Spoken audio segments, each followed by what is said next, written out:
प्रिय दर्शक बंधु, इसी जगह से हमारी पार्टी का रंगारंग जय गीत माला प्रोग्राम समाप्त हुआ। तो लीजिएगा प्रिय दर्शक बंधु, आपको ले चल रहे हैं खेल की तरफ। आप लोगों के समक्ष जो ये दृश्य नजर आएगा, ये आसाम मुल्क होगा और आसाम मुल्क के सम्राट चंद्रमणि अपने यथाउचित स्थान पे विराजमान नजर आएंगे और महाराज के दाहिनी तरफ उनकी प्रजा की रखवाली महामंत्री रंजीत सिंह अपने यथाउचित स्थान पे विराजमान नजर आएंगे और महाराज के बाईं तरफ उनकी सेना के अफसर आला दीवान सेनापति बलबीर सिंह अपने यथाउचित स्थान पे विराजमान नजर आएंगे। पहरेदार पे सिपाही तैनात हैं। महाराज व तख्त और ताज की सलामती के लिए कंचनिया मुबारकबाद पेश कर रही हैं। तो लीजिएगा प्रिय दर्शक बंधु, इसी जगह से हिंदुस्तान आजाद संगीत पार्टी का खेल आप लोगों को समक्ष पेश है। खेल का नाम पुनः गौर करिएगा, खेल का नाम है गम की आंधी। गम की आंधी दगाबाज मंत्री, तांत्रिक बना शैतान और डाकू करमार।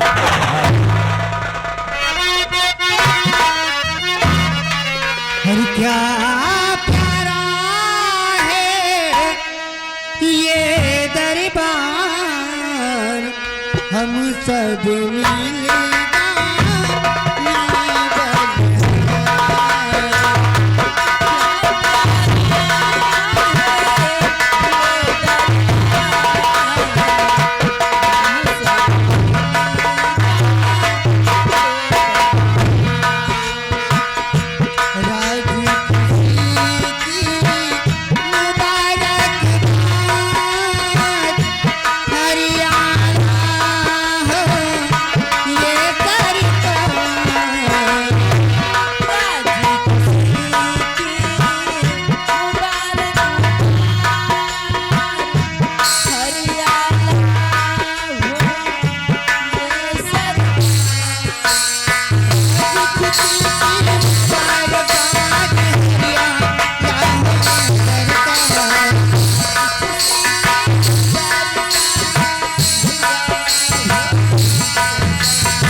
शिवाई आजे जाओ इन गंजनियों को शाही खजाने से इनाम देकर इन राज दरबार से रुखसत कर दो।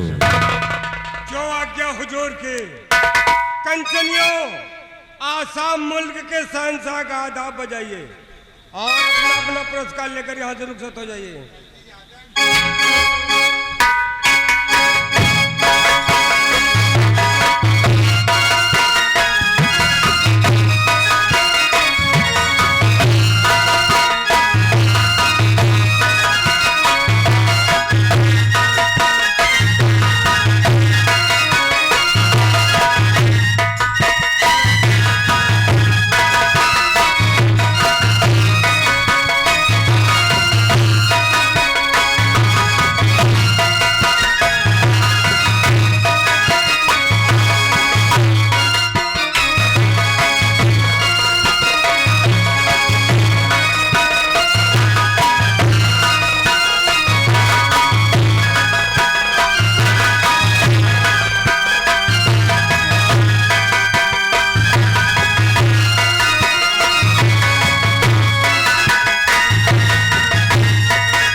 कहिए मंत्री रंजीत सिंह, मृदांगी सम्राट, ये बताओ कि इस वक्त हमारी प्रजा के क्या समाचार हैं? प्रजा में किसी को कोई कष्ट तो नहीं है? राजन प्रजा खुशहाल है, रिया में कोई परेशानी नहीं है राजन। ये आपकी प्रजा आपके नाम ही जय जयकार कर रही है राजन, जय जयकार कर रही है। मंत्री रंजीत सिंह, ऐसा ही होना चाहिए। अगर हमारी प्रजा खुशहाल है तो हम भी खुशहाल हैं, और अगर हमारी प्रजा में किसी को कोई कष्ट है तो मुझे भी कष्ट है। राजन, प्रजा की हर परेशानी को दूर करना ये हमारा परम कर्तव्य है, आप इसके लिए बेफिक्र है राजन।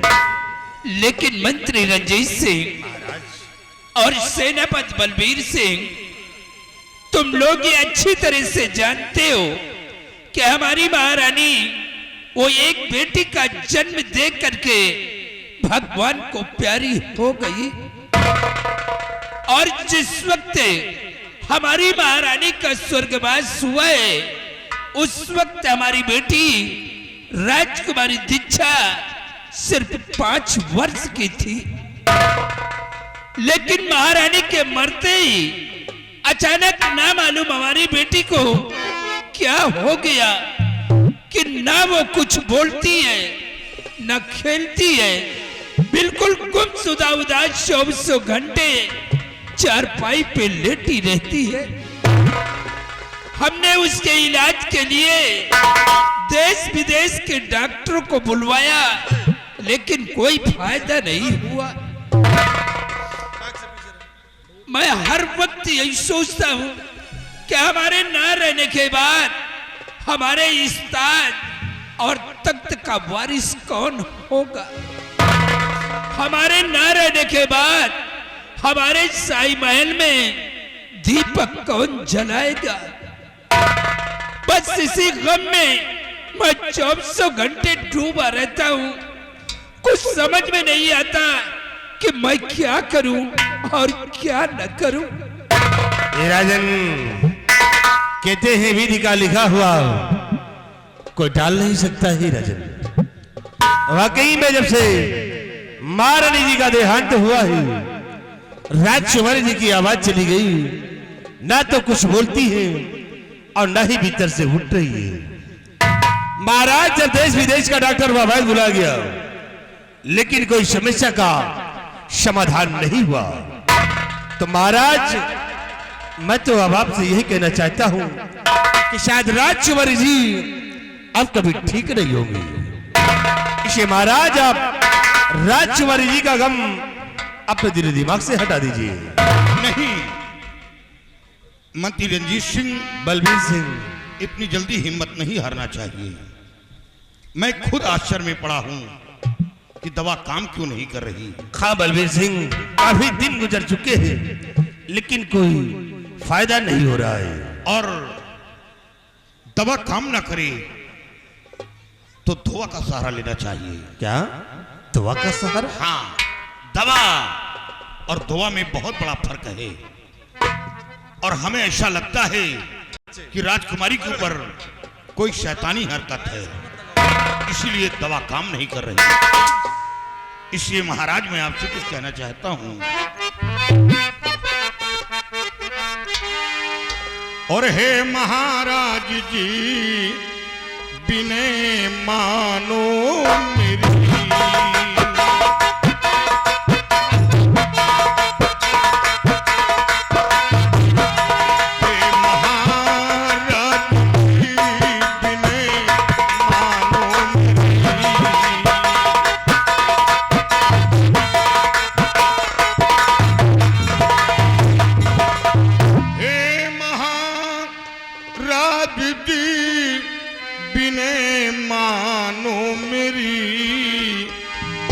बाबा कल्याणी मल के चलो पास है।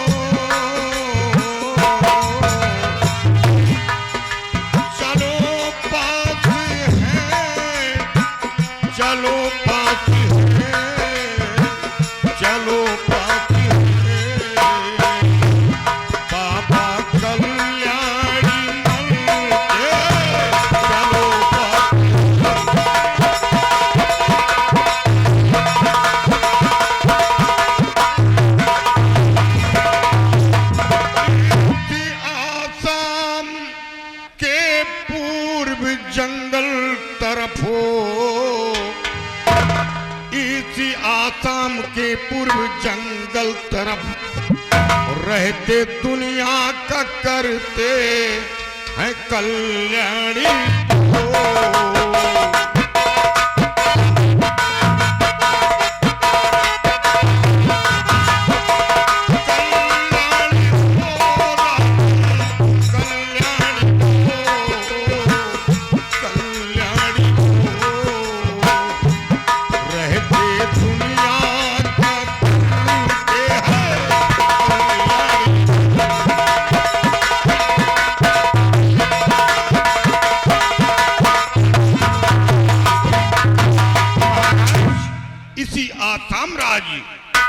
के पूरब तरफ जो एक घनिष्ठ जंगल है, उसी जंगल में एक काली माता का मंदिर है और उसी मंदिर में एक बाबा कल्याणी मल रहते हैं।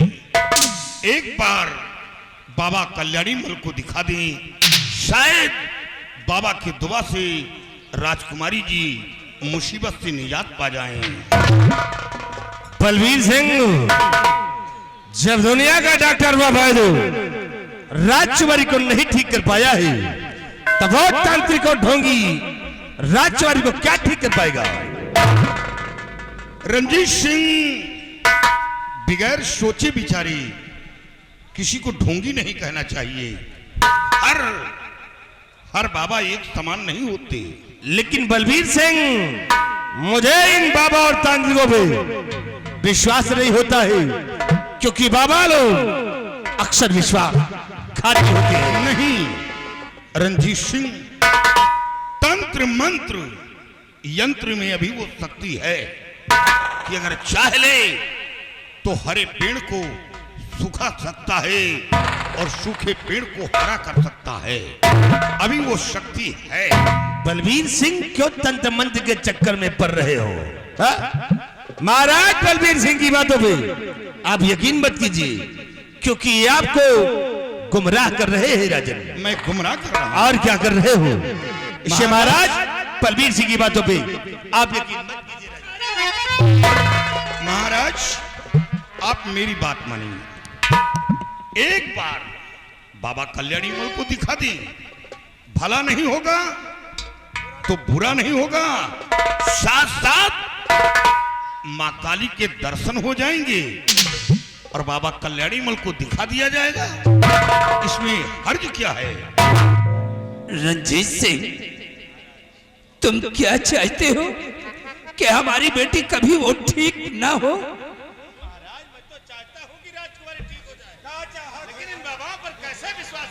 तो दिखा देने में हर्ज क्या है?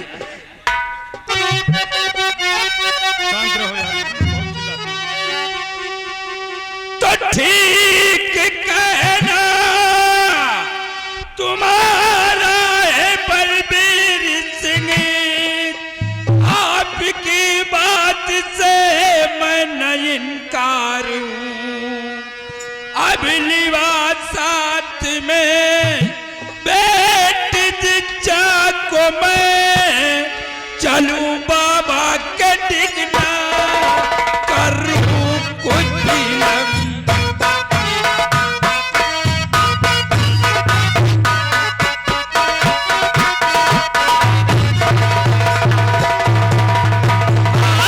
अपनी बात साथ में बैठ जा को मैं चलूं बाबा के डिगना करूं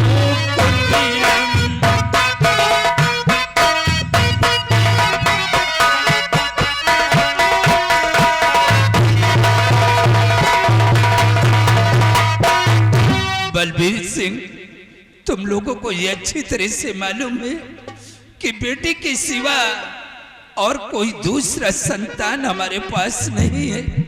काश अगर हमारी बेटी ठीक ना हुई तो हमारे ना रहने के बाद हमारे इस ताज और तख्त का वारिस कौन होगा? महाराज जी, मैं आपके दुख दर्द को समझ रहा हूं, आप निराश ना हो। महाराज, राजकुमारी जी के ऊपर कोई शैतानी हरकत है नहीं। 12 वर्ष गुजर गए, राजकुमारी जी जिंदा नहीं रहती और शैतान सिर्फ परेशान कर सकता है, जान नहीं ले सकता। और जिंदगी और मौत ईश्वर के हाथ है, शैतान की औकात नहीं कि किसी की जान ले सके। इसलिए आप मेरी बात मानकर आप बाबा कल्याणी मल के पास चलें। चलो बेटी को साथ में लेकर के मैं इसी वक्त बाबा कल्याणी मल के पास चलूंगा। चलिए हुजूर। और बाबा के पास तक तुम मुझे पहुंचा दो। हुजूर मैं पहुंचाऊंगा, आप चलें। रंजीत सिंह, जब बाबा का चमत्कार देखोगे तो देखकर दंग रह जाओगे। वहां एक नहीं सैकड़ों की भीड़ होती है और यहां तक कि लोग रोते हुए आते हैं और बाबा के चौखट से हंसते हुए जाते हैं।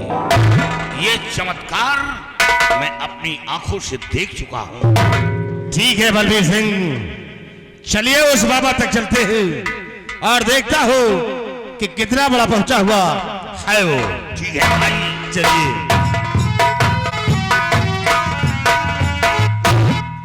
कासो कहे खौरिया गए। शिवाई, आजे बलबीर सिंह जो कुछ कर रहा है ये अपने हक में अच्छा नहीं कर रहा है। एक पैसा का नहीं अच्छा कर। लेकिन सिपाही, सबसे पहले हम उस बाबा तक चलेंगे कि देखता हो कि कितना बड़ा पहुंचा हुआ है, राजकुमारी को ठीक कर पाता है या नहीं। आइए मेरे साथ।